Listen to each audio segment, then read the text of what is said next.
देखिए, अखिलेश जी का ट्वीट मैंने अभी देखा। कांग्रेस पार्टी और इंडी अलायंस की प्रतिक्रिया मैंने देखी।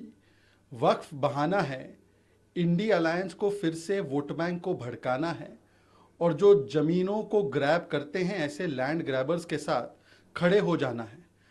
ये वक्फ संशोधन की मांग मुस्लिम समाज बहुत वर्षों से कर रहा था। आगा खानी समाज हो, बोहरा समाज हो, दरगाहों के निज़ाम और दरगाहों के सज्जादा नशीन हो, या अलग अलग तबके से मुस्लिम समाज के लोग हो, वो कह रहे थे कि मुस्लिम वक्फ में अकाउंटेबिलिटी आनी चाहिए, ट्रांसपेरेंसी आनी चाहिए, पार्टिसिपेशन आना चाहिए, अलग अलग सेक्ट्स का, महिलाओं की पार्टिसिपेशन होनी चाहिए, मॉनिटरिंग होनी चाहिए। सच्चर रिपोर्ट ने ये कहा था, 9th जेपीसी की कमेटी रिपोर्ट ने ये कहा था, जिसको के रहमान खान चेयर कर रहे थे। इसके अलावा बहुत सारी ऐसी रिकमेंडेशंस आई और उसके आधार पर यदि कुछ सुधार किए जाते हैं तो आज वोट बैंक के नाम पर वही मंडली और जमात भड़का रही है जिसने कहा था सीए आएगा तो नागरिकता छिन जाएगी। आज वो कह रहे हैं ये कानून आएगा तो जमीनें छिन जाएगी। इसमें एक भी ऐसा प्रावधान दिखा दे वो, या बिना देखे कानून को, बिना समझे कानून को वो इस प्रकार से भड़काने की कोशिश क्यों कर रहे हैं?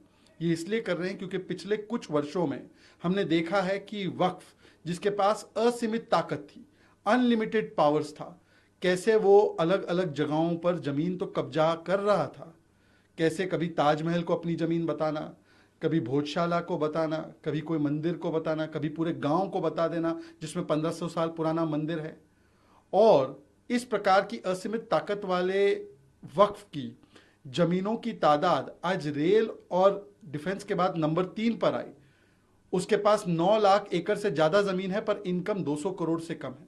ये जमीनें और इसकी बेनिफिट लगातार कुछ मुस्लिम के परिवारों को जो राजनीतिक रूप से जुड़े हुए हैं उन्हीं को जाता रहा।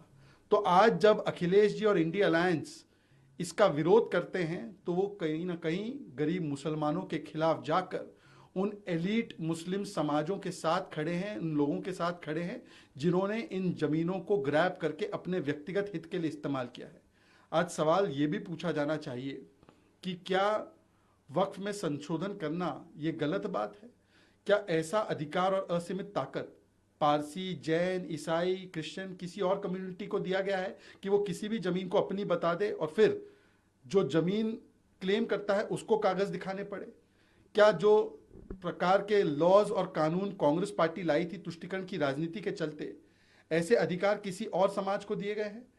एक तरफ तो हिंदुओं का अगर देखा जाए तो टेम्पल ट्रस्ट का पैसा सरकार ले लेती है और दूसरी तरफ वक्फ में अगर कोई मॉनिटरिंग, फाइनेंशियल ऑडिट, अकाउंटेबिलिटी की बात की जाती है उसमें सरकार का कोई हस्तक्षेप नहीं है, तो उसका विरोध किया जा रहा है। ये बेहद दुर्भाग्यपूर्ण बात है। इस प्रकार की भड़काने की राजनीति की जा रही है। ये वो लोग कर रहे हैं जो लैंड जिहादी और लैंड ग्रैबर्स के साथ है।